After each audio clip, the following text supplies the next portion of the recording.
I think we're live. Yep. Hello. Hello. Hello. Next chapter book club. Woo. So for January, we read The Invisible Life of Addie Larue by VE Schwab. I have the dust jacket. So VE Schwab, Addie Larue. And we're going to be talking about that today. Let's see. So hold on one second. Why is it not showing up on my Oh, I see it live. Why is it not showing up on my... You guys see it though? Yeah, I see it live. opened the YouTube page. I think we are live. Okay. It looks different than usual though. I don't know why. It's not showing up on my... You guys see it though? Yeah, I see it Okay. live. I can hear us. We are live. Okay. Oh. It's different than usual though. I don't know why. Hold on. Oh, I'm gonna go ahead. Yeah. Okay. I'm gonna go ahead and shut that now because I wanted to see it first. Yeah. To make sure, but okay. So I guess we can go through and introduce ourselves. So Yeah, the way we've done this in the past is like first we go and introduce ourselves, and then we go around and like say like spoiler-free reviews, so like star ratings, and then we'll go spoiler-free for a little while, and then we'll just go spoilers, and then maybe at the end we'll do like just light show, just talking, I guess. Yeah. We'll see how much we have to say about the book. Yes. All right. I am Kira. My channel is the Book Bella. Welcome. Sorry.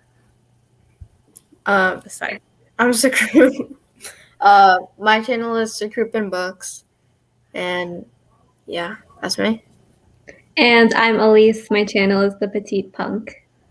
Okay.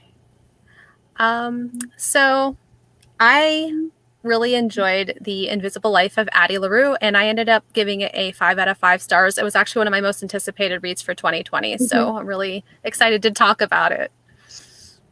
So yeah, I also gave it 5 stars. I was really excited for it because I really liked A Darker Shade of Magic by VE Schwab. It was like one of my favorite books of last year, and yeah, this was also one of my anticipated releases.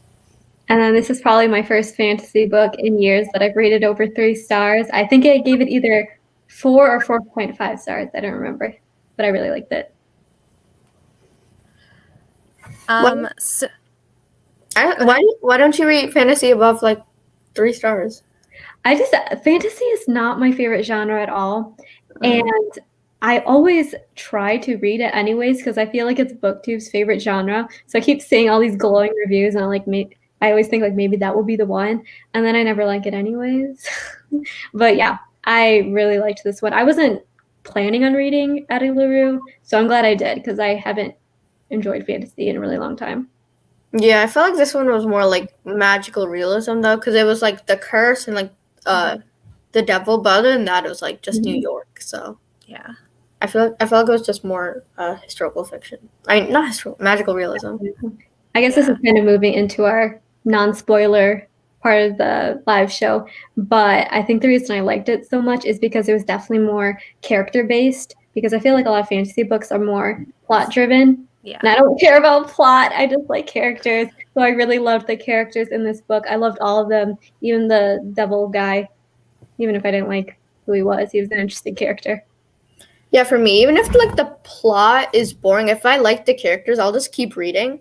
But if the characters are boring and the plot is good, I'm just not gonna like the book as much. I really want to like the characters in the book. Yeah, I mean, so I don't know, like when you guys like said that you prefer the character kind of like based books like over what was it, like over like plot driven kind of like, it kind of reminded me of The Blade Itself by Joe Abercrombie, because like there's no plot and like there's extensive character development. My favorite.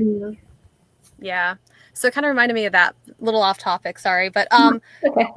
I really liked I don't know, like I feel like there was like 3, like, of course, like major characters like in this. We have Luke, we have Henry, and then we have Addie Larue. And I feel like they were all like really well kind of fleshed out, besides like Luke. Luke kind of, I feel like, wasn't fleshed out like as much, because the point of Luke was to have an air of mystery. Like we didn't get really like much of a backstory with him. So I could see that. But with the character thing as well, while I did feel like the characters were really fleshed out, it took a lot of like repetition, and I felt like the story got really repetitive at times. It was just like after 10 or so years, Luke comes to see Addie again, and it was just like really repetitive. And so that was like one of my minor complaints about the book, that it was just like really repetitive and it did the same things like over and over. Yeah. What's interesting about that is I've seen in a lot of reviews that people didn't like that it was repetitive or that it was super long. I've seen so many reviews say that it could have probably been like 200 pages shorter. But what's funny about that is I am also notorious for hating any book that is probably over like 400 pages. If I download an audiobook and it's like over 8 hours, I'm not finishing it. It's not happening.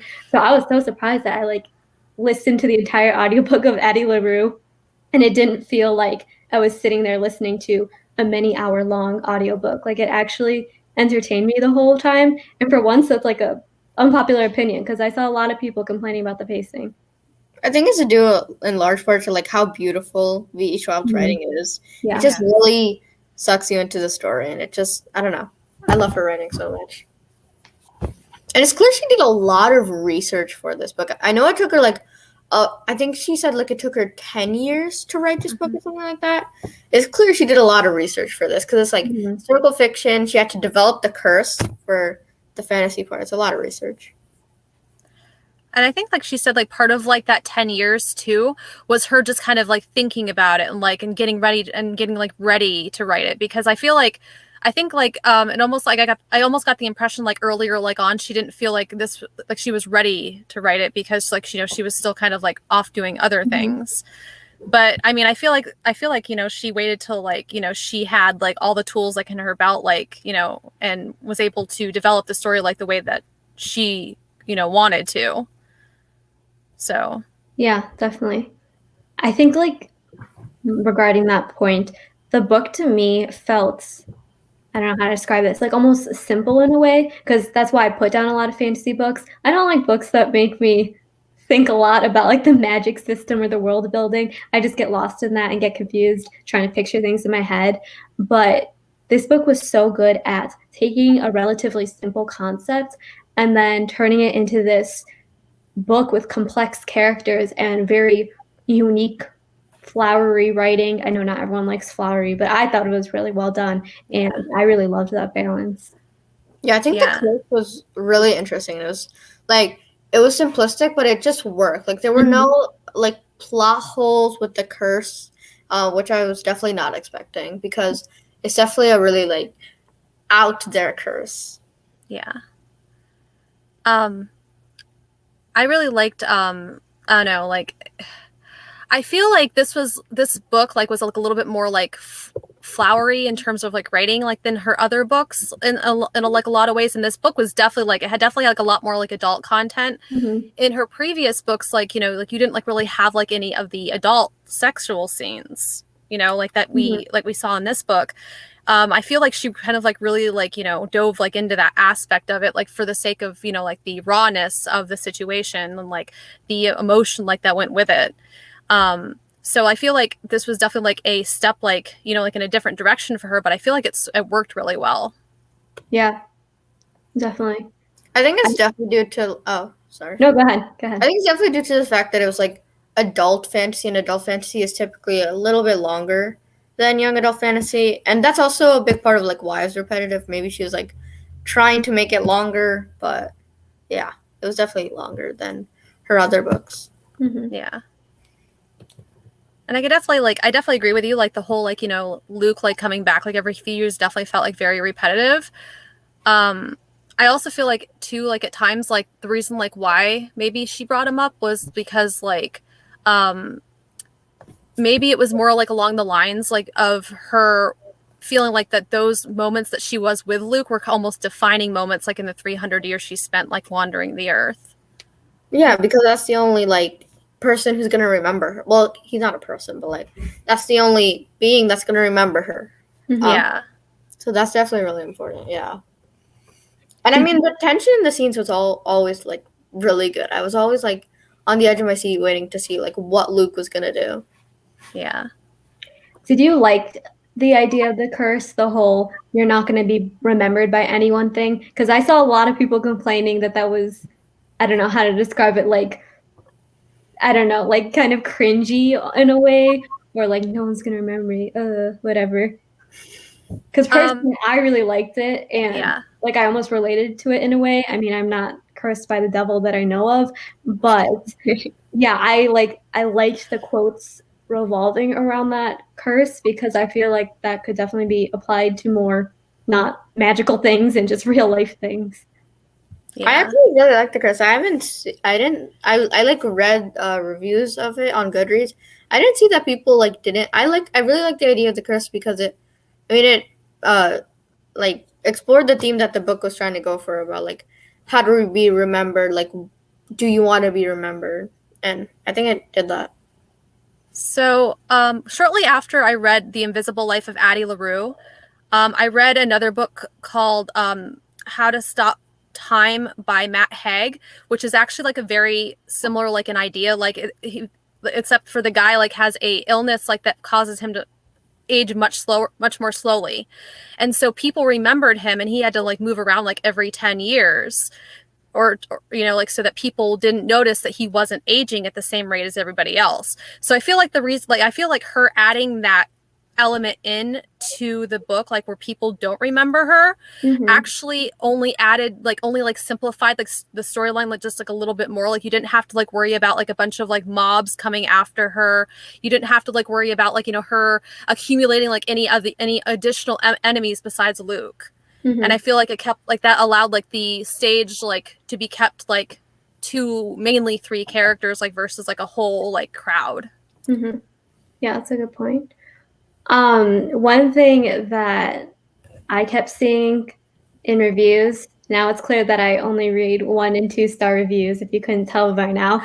But I saw a lot of people complaining about the historical context and the diversity, and that was completely lacking, and how pretty much everyone was white except for the one token black friend, or how Addie missed out on a lot of major historical events. Do you guys have any thoughts on that? I think Read with Cindy. I watched that video too. Yeah, she made a video about like the diversity, and I watched that video. I think it's definitely really interesting, but I think like the conclusion that Read with Cindy like reached in that video is that like she's a white author, and if she doesn't want to write, we shouldn't look towards white authors for diversity. I think that's what the conclusion that she eventually reached, and I think because she's not going to be able to accurately represent those people. Yeah, it definitely takes away from Own Voices novels with that. So I definitely like noticed like that there was a huge like lacking of like diversity and everything in there as well. And I mean like while like because I try to read as diversely as I can, so I definitely like noticed like that there was a huge difference, but at the same time like I don't know, like I feel like Addie like was the point of the book, like, and not necessarily like the overall diversity of the book. That's the exact point I was thinking of, because usually I'm like the diversity police, and I will notice right away if there's not diversity in books, and I mainly read contemporary realistic fiction, so it's a lot easier to see if there's diversity that's lacking. But I feel like the only reason, I mean, I'm not entirely excusing the fact that just about every single character was white or anything like that, but like for the points where people are making where Addie pretty much neglected huge historical moments, I didn't really think about that. And I feel like because, like you said, this was a book focused on Addie and not really on the history around her, and as a white woman maybe it didn't affect her that much. And yeah, I just didn't even really consider the historical context, mainly because I was thinking of it more as a character-driven book and not really about the world around her. Yeah. I feel like that there was like a lot of historical like context too, like for how she was treated as a woman. Yeah, definitely. Like throughout the ages as well, because like I mean like she was very much objectified, and like especially like because like the guys like didn't remember her like the next morning. So I feel like she was very like out of place, and she had to figure out how to survive as a woman like back like from the 1700s on. Yeah. So I also think because she was more in like Europe and it was kind of happening more in America. But I feel like I don't know. I feel like we could have at least gotten a mention of it. I feel like we should have at least gotten like some acknowledgement that something was happening. But I don't know. Yeah, I feel like that's definitely a gray area because she wasn't writing a history book and it wasn't really about the historical context. It was more about Addie's feelings of being lost and forgotten and the purpose of having it over 300 years to show the longevity. I pronounce that word? Longevity. I don't know what I'm trying to say. How long that curse was rather than the culture and historical impact. Yeah. I remember like what was it? Like some of Christian Hanna's like Christian Hanna like writes historical books too, and it seems like a lot of people who write historically, if they're not like dead on like and have done like deep seated like research, like you're a actual historian, like some historians gonna like there's always like a historian out there that's gonna be like this is not accurate. Mm-hmm. So I mean, like, and I respect that. Like, I think, like, you know, like that's good, like to always bring attention, like, and you know, awareness to that. But sometimes, like, you know, authors, like, especially like if it's considered fiction, I don't feel like you should be like really going for fiction, like any like way if you're looking for like real historical context. Yeah, definitely agreed. And I think it's also interesting to like consider the line between like, does historical fiction always have to be 100% historically accurate? Because you are reading historical fiction, and if what the author does doesn't like dramatically change what happened, it is just fiction. And if they change like some little thing, it just serves more toward the story because you're not reading it because it's a history book. You're not reading it for that aspect. You're reading it. If you're reading a historical fiction book, you're reading it for like the like mood and like the vibe of like those times. Yeah. Definitely. So did you guys want to start the spoilers, or did you guys want to continue on like discussing like more of non-spoilers? We can move on to spoilers. I'm sure non-spoiler stuff will come up in there too. Yes. I liked how with the curse again, like how whenever someone took a photograph of Addie, like it wouldn't work. I really like that. I don't know. It's clear that she thought about it because that was one of my things going into the book. Like, what if someone takes a photo? What if someone like takes a video? What's gonna happen? So that was interesting to see like how she tackled that. Yeah, I thought that was a fun little detail. I'm not really good at like predicting things or thinking of the little details like that. So I loved that VE Schwab thought of something creative like that. That was fun. I don't know. Like I kept like wondering, like, you know, because like Addie, like, you know, she's like there was like one part in the book like where she said, "Oh, I can go without food, I can go without warmth, but I cannot go without stories, and I cannot go without art. Mm-hmm. I need art to live." And it kind of like made me like wonder, like, you know, photography is art. So why was it like that she couldn't be captured by technology, but she could be captured by another person? That's a really good point. Yeah, see, I never think through these like plot holes and stuff and have questions. That's a really good point. Because I don't know. I feel like with paintings, I guess it's not like a picture, like it's a painting's like image of her, right? It's like it's a painting interpretation of what she looks like. But I really liked how it was like, I think it was, what was her name? Bree, Henry's girlfriend that like figured it out. That was like, there are all these different girls that look exactly the same with 7 freckles in these different photos through time. And I thought that was interesting. And I don't know. Yeah, I really liked that part with the artwork and Addie showing up in the different artworks. Again, because I read so many negative reviews just for fun. I kept seeing people say like, "Ooh, Addie's so special with her 7 freckles" or whatever. I thought that was cute. I don't know if that's a good word to describe it, but I like the whole art thing and her showing up in different timepieces.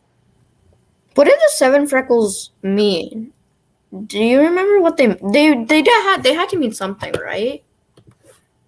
I don't know. I don't know if they were just like an identifying feature or if they had deeper symbolism. I kind of felt like they were just kind of like a defining feature, like you said. Because I don't feel like we ever like really discussed like the significance. I feel like the freckles themselves were significant in the fact that they kind of like shaped almost like a constellation, like, you know, on Yeah. her face. But I don't feel like they had like any actual significance past that. But I feel like that made her distinct enough that she became distinct, like in that art that she showed up in throughout history, because nobody had ever seen anything like that before. I searched online and it says that Estelle told her she had 7 freckles for each man she would love someday. 1 for each man she would love someday. I missed that. Yeah, I did too. I mean, it's not really important to the story, I guess, because I didn't know that. I'm gonna pretend I don't know that because I don't think I like that. It doesn't really fit with the story. It didn't. Okay, whatever. That is very weird. Maybe the site's wrong. I'm just gonna pretend that the freckles are Yeah. freckles that make us constellation. But what did you guys think about Estelle? Like, as a character, I know she was like, her presence was really brief, but Addie thought about her the entirety of the book, like visiting her grave. Like, what did you guys think about that? Because I found like her visiting the grave and like throughout the centuries, I found those like some of the more powerful like scenes of the book. It was so heartbreaking when Estelle forgot her. Her entire family forgot her. Yeah. I knew it was coming, and it was still heartbreaking. Yeah, I liked those scenes. I mean, I liked all of the scenes, but yeah, I thought that character part was interesting. It was definitely different than the other vibes of the different scenes. If that makes sense. I kind of feel like, so her parents like really didn't understand her very much, and like, you know, she was kind of just a woman like trying, like, you know, getting married like back like when she, like before, you know, Luke. And I feel like that Estelle was pretty much like the only like one that really concretely like knew who Addie was, apart from just being a woman that was supposed to marry a man. So I know VE Schwab, if I remember correctly, did not want to classify this book as a romance. But regardless of that, what did you guys think of Henry and Addie? The shrug. Not sure. I felt like what was more interesting was Addie and Luke. I don't know. I didn't really pay attention to Addie and Henry. I don't know. I just really didn't. Because most of their scenes were just like him trying to take photos of her, just them doing something. I don't know. It was kind of boring, honestly. I love those parts so much. I felt like it was just, I mean, obviously it was there to like show that they were getting more time together, but for me it was just kind of boring. I liked Addie and Luke more. I feel like some of the Addie and Luke scenes are kind of boring to me. But also probably because that was like the more fantasy element of it. Can you still read lots of contemporary romances? I just feel like, I don't know, it seems like it took like us forever like to really like start getting into the romance, and then like by the time we got into it, like stuff started to happen, and like it just, you know, it wasn't like as long lived as I had hoped it would be.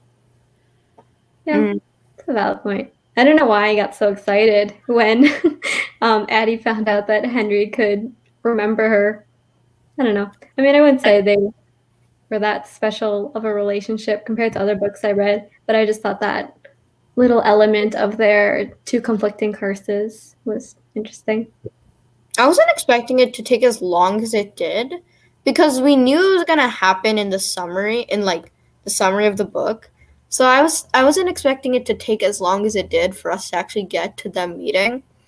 And I kept waiting because like there was Remy, right? The guy at the bar, and there was Toby, and I was like, someone has to be it, right? And it just never happened. And it took a while, but yeah, I liked it. That's actually a really interesting point because, again, I wasn't planning on reading Addie Larue, and I did not read the summary of the book, and I had no idea what it was about. Like, I had no idea that there was magic or like historical context in there or anything. So I had no idea what was going on, and I wasn't expecting her to meet anyone. So I don't know if that had an impact on why I liked it or anything, or why I didn't think it was that long, even though I usually think books are really long when they're over 300 pages. I mean, I didn't hate it. Like, I obviously didn't like drop any stars because of it. I didn't hate it because it was still like really interesting, and I just really liked the scenes in general. So, yeah. I feel like the whole like I don't know. To me, like the romance like itself like wasn't like it wasn't like a romance like to end all romances like between Henry and Addie, but what made it significant was because like, and I remember because I was like thumbing back through it like a little while ago, and I was just like, well, it was significant because when Addie looked at Henry, all she saw was Henry. She didn't see anybody else. She saw like just him for who he was. Like he felt like, like she actually saw him. And for him that was significant because for him like it's always about like being enough for one person. And then for Addie, it was like just the fact that somebody remembered her was like a huge deal like in and of itself. So I feel like the significance like of this romance was like what they meant for each other. Yeah. But I feel like with Henry, it felt like more into the curse that he had. What wasn't his curse like? 'Cause I read this book like 2 months ago, so I'm just remembering all of this. But wasn't his curse that like I want people to like when they look at me to see me as like what was it? It was like to see Like me what as they who I want want to be. or something. Yeah, like what they want me to be. Mhm. I feel like that was honestly a worse curse than Addie's because people will never see you like as you are. Like with Addie, like even if people forget about her after they turn around, like at least when she has a conversation with them, they will like they will talk to her as if it's like a normal conversation. So I don't know. Yeah. I feel like that's a valid point. It sounds like you don't like Henry that much. I don't know. He was the least interesting character for me, honestly. I don't know, because he came so late in the book, and I feel like we just had more of Addie and Luke, and I don't know. I don't know. I mean, I didn't hate Henry at all, but he just was the least interesting to me. Yeah, and I feel like that a lot of that had to do like with the fact like that Henry like aside from his curse like he was just a normal guy like who works at a bookstore, and then you have Luke like which is like this dark like forest deity, know. So like that was like I feel like the like background story like to Luke was definitely more interesting than Henry. So, but at the same time, it's like romantically like if we were talking like in a romantic context, Luke was kind of a toxic person for her. Yeah. Oh yeah. He is the devil. I guess that's what happens when you date the devil. But I think some of the more tense part of the book was what was it? It was like the period. It was later into the book when Addie started to like Luke, and it was like a very long span of that. And then one day they just fought over it because Addie was starting to think like, okay, maybe Luke's not trying to make me surrender. And then one day he actually pulled it out. So, yeah, that was very interesting to me. All right, you all are allowed to kick me off the stream for saying this, but it keeps going through my head. I just thought Luke was okay. He was a lukewarm character. Okay, that's it. That's all I had. It was just in my head for the past like 3 minutes. Okay, I'm done. Yeah. I love it.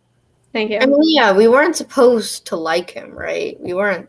He's not a great person at all, but that was the point of his character. Mm-hmm.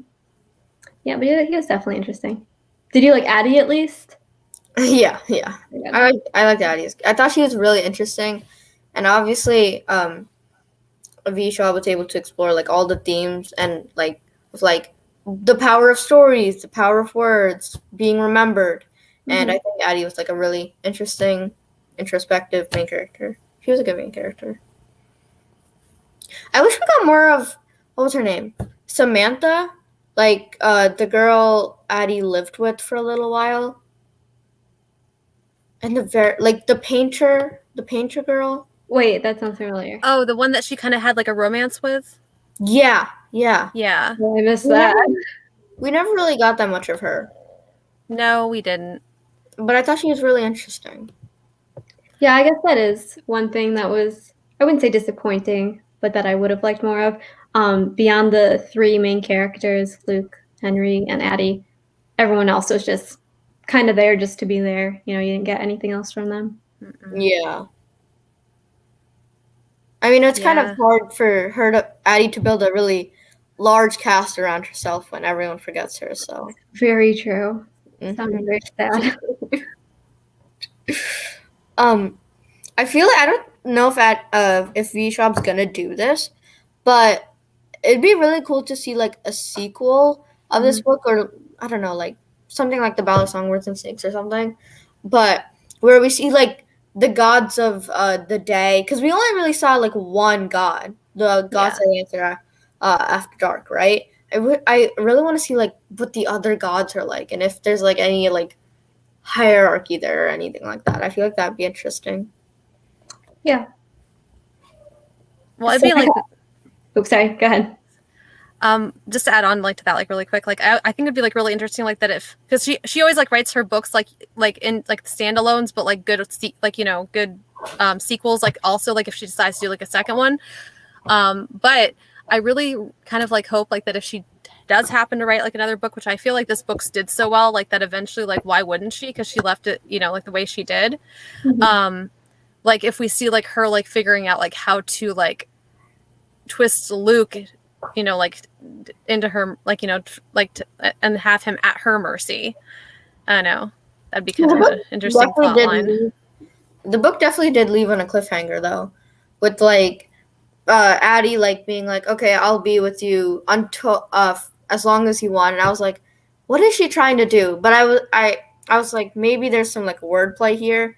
And then at the end it said like Luke said that the exact wording of the curse was you should be with me as long as I want you to be with me.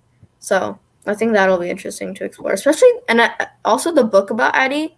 I want to know more about that. The book that Henry. Oh yeah. I want to know more about that. So I jumped onto the Addie Larue train late, and I missed what everyone was saying about it. Is it going to be a TV show or a movie or something like that? Is that not this book? No, that's Probably. It's so popular. It was like the most popular book of 2020. I feel like the rights were sold or something like that. There was a vampire book that she did, like it was a compilation like with a bunch of like other like really like popular authors, and it was a sapphic short story that she did like with two females. I don't know if like it was female vampires or anything else, but I know it was like a vampire story like book, and I think that was the one that got sold for TV rights. Oops. But I feel like Addie Larue probably will be made into a movie because it was on the bestseller list. I think it's still on the bestseller list. Like it was so popular. It was one of the more popular books of 2020, and that's still since like it released like what, November was it? Something like that, yeah. Yeah, around there. I definitely think it would be a better movie than a TV show. Because unless they change a lot, I think people would be a little bored with the TV show. So it says that her book is getting adapted into a feature film by Studio E1. I've never heard of that studio. I wonder if is that the same studio that's doing Discovery of Witches? I don't know. But she's writing the script, which I think is really interesting. Okay, I did see that. I spent too much time on Twitter. But yeah, and I'm really interested to see how that goes because I know there's so many fans, and no book lover likes when their favorite book is butchered in a movie. So it's gonna be interesting. Yeah, my biggest concern like with having a movie adaptation over a series adaptation is like, is there going to be ample time for not only character development but also like her, like, because you would also have to have ample time like to establish like a concrete relationship between her and Luke and her and Henry, like in the same span of that film. And are they going to have enough time like to establish like a deeper like connection, like the same kind of deeper connection like that we got from the book? I'm so like concerned about that. Yeah, it would make a good like, those Netflix special, whatever they're called, the TV series that are just like one season and a couple episodes. Yeah. I feel like that would be good because if you start putting multiple seasons or too many episodes, it's not even the book anymore. Yeah, like what was it? Like the Looking for Alaska TV show.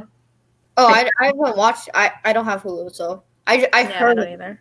but I think that's the route Addie should go through. But it already has acquired Yeah. film, so yeah. Yeah, but if it does become some kind of media thing, I feel like it would be good for pulling in many different kinds of audience because it is an adult series, but clearly there are children reading it and teenagers. Yeah, and VE Schwab is mostly a YA author, so yeah. I feel like this book is gonna be a little harder to adapt to like a big screen or something because most of the book is just Addie thinking by herself. Yeah. And there's gonna be a lot of I feel like different sets they're gonna have to make because she goes all throughout time. So we'll see how good it is, but Well, I'm excited. sorry, I can see you say something. Go ahead. I feel like if they were going to do it, you know, like those movies, like where like they have like they start them like with a book, you know? Yeah. I feel like what they should do is they should like turn it like into the book that Henry wrote, you know? That is And then make it like a narrative, like his narrative, like on her life. That'd be really good. That's what they should do. So if they're looking for anyone for the script writing team, we'll send you their way. That'd be really interesting, actually. Yeah, I think that would be really cool. It'd be like Princess Diaries, except more demons. Yeah. So, yeah. But you know, it'd be even better is if it was like all told from his perspective and like how he sees her. You know what I'm saying? Yeah, that would be really interesting. I would love that. It would add on to the book. I feel like another slight concern is what stuck out to me with the book was VE Schwab's writing style. And clearly in a movie or TV, you're not making things all flowery writing. But then again, movies, TV shows, television, whatever, that's a whole art form on its own. So I'm sure skilled producers, directors can figure it out. But yeah, I mean, I like the writing aspect. Do you think it was like, because I definitely had this at sometimes, like, do you think the book was overwritten at any point? Like, she just tried to add way too many details and tried to be, like, too flowery with the writing? Because I definitely, like, felt that sometimes. I don't know. Maybe that's just me. I've seen that's definitely not an unpopular opinion. I've seen a lot of people say that. I think for me, it was definitely easier to consume because I listened to it as an audiobook, but I am wondering if I was reading the physical version, if I would just be skipping over words and stuff. I have to say, like, that I actually preferred, like, present day Addie Larue, like, to the 1700s, like, on up Addie Larue. I mean, it was interesting, like, seeing, like how she got from, you know, here to there. But I don't know, like, I was craving, like, you know, like, seeing, like, who she became, like, from that experience. And I feel like there was, like, a lot more, like, you know, self-reflection, like, in those scenes, too. And, like, and then, like, the Henry stuff, because, like, I kind of like Henry, too, so. Thank you. Sorry. I just hate him. Let me just back for 1 second. It was Valentine's Day yesterday. The fact that they met in a bookstore, gorgeous. Loved. And the cat. And the cat. Yeah, I'm a sucker for that stuff. I don't like to admit that I love that kind of stuff. I try to downplay it, but oh, so cute. I need to go hang out in more bookstores, guys. Like, as soon as this pandemic's over. I know. I miss bookstores so much. Same. Even if I don't buy anything, I just like just looking around. I don't know. Just open them up and smell every book, like, there, because I like the smell of new books. Yeah, it's been a while since I've stepped in a bookstore. Yeah, I think I went like about 6, like, oh no, it was like almost 4 or 5 months ago. But like, if I go, like, I go first thing in the morning, or I go like just before they close, because they're always dead during those times. And then, like, I might spend like maybe, like, you know, like the last hour there, because, like, you know, so yeah. That just reminded me. Total, like, introverted bookworm problems. But I used to plan the specific time I would go to a bookstore because I didn't want, like, the employees to be bugging me, going like, "Can I help you?" And me like, "Don't talk to me." Like, I would like literally hide in specific aisles of the bookstore to avoid human interaction, What a time. I think now I would just go into the bookstore because I miss it. That's me sometimes in the library. Definitely. I miss libraries a lot. Mm. I think I miss libraries more than bookstores because I used to love just sitting at libraries reading a whole book without even checking it out. Oh, I've still been able to go to the library because the campus that I live on, it's just the library's like a 4-minute walk away. So. That's nice. I'm so lucky I haven't been on a campus in a year. Oh yeah, I was debating if I was gonna come to a campus or not, but yeah. Okay, I was before this. I was like browsing the Goodreads questions. You know, like how people like ask questions, maybe like so that the author maybe answers or something. Like questions about the book. One of the questions on Goodreads is that someone said, I don't want to read. I don't want to be forgotten. Will I be forgotten if I read this book? Did anyone answer? Do you have an answer to that? Someone said maybe. Just don't pray to the gods after dark. That's a good answer. I wonder if someone's. I really hope that person's just joking. I think they're joking. I really don't want that to be true. Yeah. I just, I know. I really hope she writes a sequel for this. I'm really hoping. Yeah, that would really be cool. Mm-hmm. Yeah. So, you said that you read Darker Shade of Magic. Yeah. Did you like it? It was one of my favorite books of last year. Yeah. Did you read the whole? I'm really scared to read the next book because some people say it's not as good, and I don't want it to ruin A Darker Shade of Magic. So we'll see. Have you read The Midnight Library? Because I heard you talk about Matt Haig before. I was gonna bring that up too. And I'm currently reading The Midnight Library, and I don't know. I'm like 100 pages into it, and right now I'm not loving it. Okay, I'm not loving it because I feel like it's kind of repetitive. Like it's just like, have you both read it? You couldn't tell by like the. Okay. I feel like it's really repetitive. Like she'll just go into a different life, right? Mm-hmm. And it'll be like, oh, something's wrong about this life, and I just don't like this. Like something that I liked about my old life doesn't happen in this, and I just don't like one thing that happens. Then she'll go out and go into a different life. I don't know. I feel like it's kind of repetitive so far, but I'm only like 130 pages in. So yeah, it's definitely slow. It took me forever to read. I did some shady business on my Kindle and like turned off my Wi-Fi so it wouldn't automatically return to the library because it took me so long to read. But once you like get through it, it is really good because some of the lives are pretty, insignificant. It's not about the different lives. It comes later. It's really good. I almost didn't finish it, but if you do, it's so good. I think I am gonna finish it because I'm really enjoying the writing so far. I'm enjoying Nora's character. I think she's really interesting, and yeah, I'm liking the book so far. But I just feel like it's a bit repetitive. And so I almost didn't finish The Midnight Library because so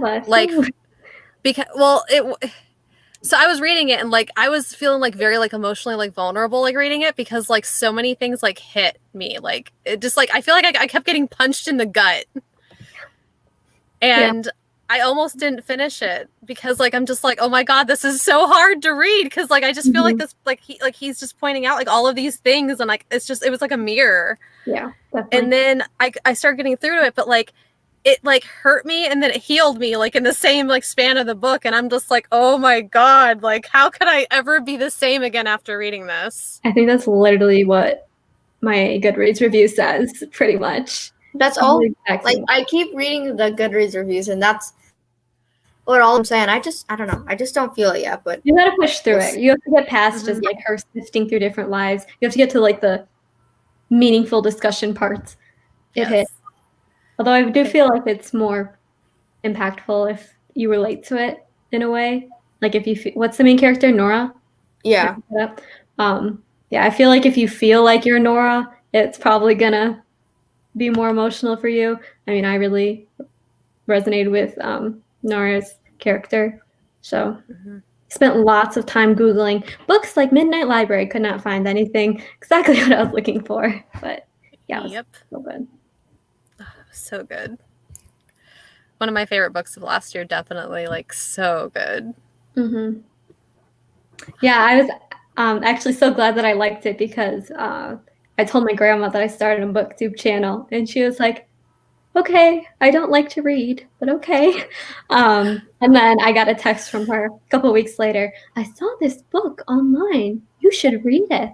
And had no idea what it was about, but I was like, my grandma wants to recommend a book to me. Okay. So read it immediately. Was a little shocked that she was recommending a book to me about such heavy mental health topics, but turned out being amazing. I actually really like. I've read quite a few like different things like that Matt Haig has written. If you guys have not read The Humans by Matt Haig, like it is amazing. Like that was like the very first book like that I read by him like about 2 years ago, and that one hit really really well too. But it was more of a science fiction like twist on everything. Mm-hmm. All of his books like are all about like mental health. Like he's a huge mental health advocate. Like even on Twitter, he's a huge mental health advocate, and he wrote like some like really great like books like what was it? How to like Reasons to Stay Alive, which which was depression. I have them right. Hold on. Yeah. So Reasons to Stay Alive, and then this one's about anxiety, like Notes on a Nervous Planet. Cover. Yeah. Oh, you're gonna appreciate this probably too, but I get very excited. I'm gonna be looking for that on Thrift Books once we're down here.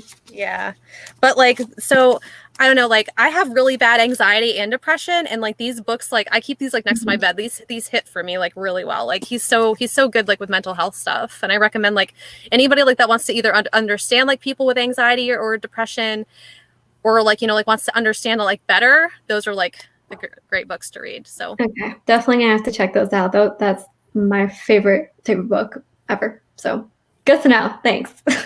Yeah, I really want to get into Matt Haig because I don't know. He kind of reminds me of like John Green and his writing style and his characters. And I mean, I'm liking the book, and even if I don't like the story, I think I like the writing style, and I think I'm definitely gonna read some of his other books. The Boy Called Christmas. I just like read The Boy Called Christmas over like Christmas time, and right around like that time, like they announced like that they're going to be doing a movie next year on Netflix for The Boy Called Christmas, and I sometimes struggle like with middle grade, like connecting like to middle grade, but I loved A Boy Called Christmas. It was so awesome. Like it was like pretty much the origins of Santa Claus. It was such a good. It was so fun. Like and like everything was so well explained. Like if you want a good Christmas, like read during that season, it's really good. Or right now.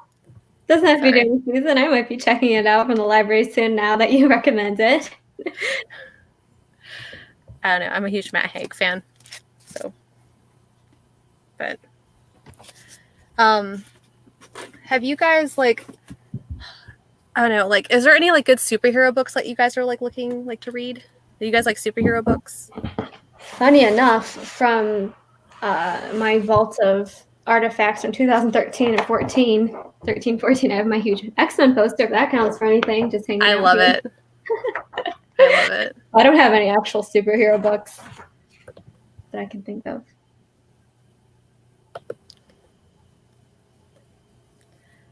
I don't know if I've read any. I'm trying to think.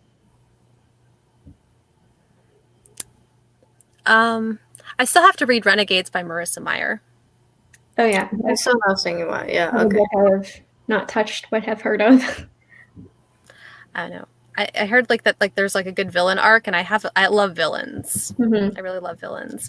Vicious, VE Schwab Vicious. That one's really good too. I really like that one. That, like superhero villain type thing. Actually, like it's kind of interesting. Like so, it's basically like how people become like EOs, like which is extraordinaries, and like so Victor and Eli like are like they go to medical school together, and they're trying to figure out like how extraordinaries become extraordinaries, like, you know, because like regular people become like with superpowers and stuff. And it kind of like, you know, shows like them like kind of experimenting, like, you know, like trying to figure it out. And then things kind of like happen, and then like next thing you like know, like it's just chaos, kind of like a little bit of chaos. So I gotta branch out from my usual contemporary YA that I've been reading for a decade, because that sounds really interesting.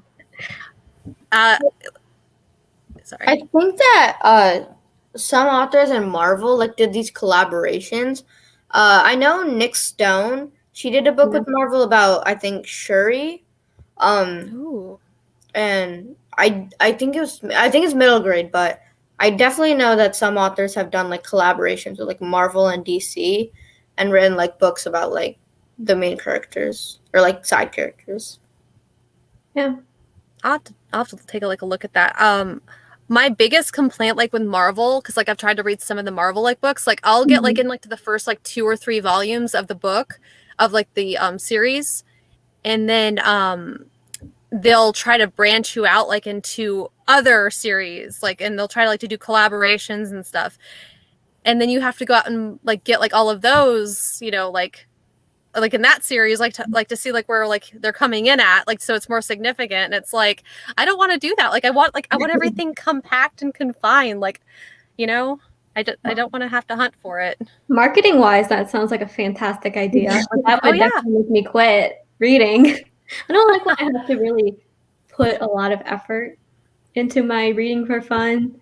You know, like I already read enough for school. I don't want to have to use so many brain cells.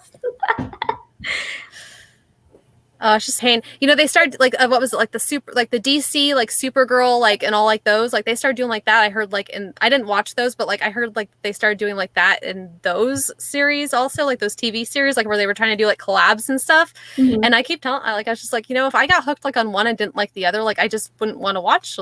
I wouldn't want to watch all that. Yeah. So. Yeah, I've never been too into the whole superhero thing. I really wanted to, like I really tried. Hence the X-Men poster right by me. But I don't know. I've like tried reading the comics and stuff, and has not worked out. I've been trying for years. I don't know why I keep trying to force myself. My favorite, I actually prefer Marvel movies to DC movies, but I love DC comics over Marvel comics. Well, that's because Marvel, like I said, Marvel likes to branch off like a little bit, but like the DC comics, like if you get them like in volumes and stuff, they're usually pretty, like you have a whole story there. You don't have to like go hunting or anything else like that. So and also like it's a little bit darker, and I kind of like that, like in my superheroes. So yeah, I don't know. I feel like, or at least with the Marvel comics I tried to get into, I would try to look at like the order or recommended order to read them in. And there's just so many websites and like different opinions about what order you should try to read the comics in. And I would just close my laptop every time, like, this is too much. Yeah. I don't know. Like, I don't know like anything about order of reading for that kind of stuff. Yeah. I always get like all caught up with the order of things. Like if there's a published series and there's, you know, sequels, prequels, that's all there are, sequels and prequels. But yeah, like I'm always like, do I read the prequel first? Do I read in the order of publication? Freaks me out when I'm trying to order my books on my shelf. Like, do I do it by chronological order, publication date? Like, I'm confused with the Chronicles of Narnia because the order, like the chronological order in which they were written, like by year, I think isn't the way you're supposed to read them. And I just hate series that do that. It confuses me so much. oh my gosh, Maury, if you're still watching, I'm sorry I didn't see your comment. Hi. Oh wait, she said quickly leave. Never mind, you're not here. I forgot there was a comment thing.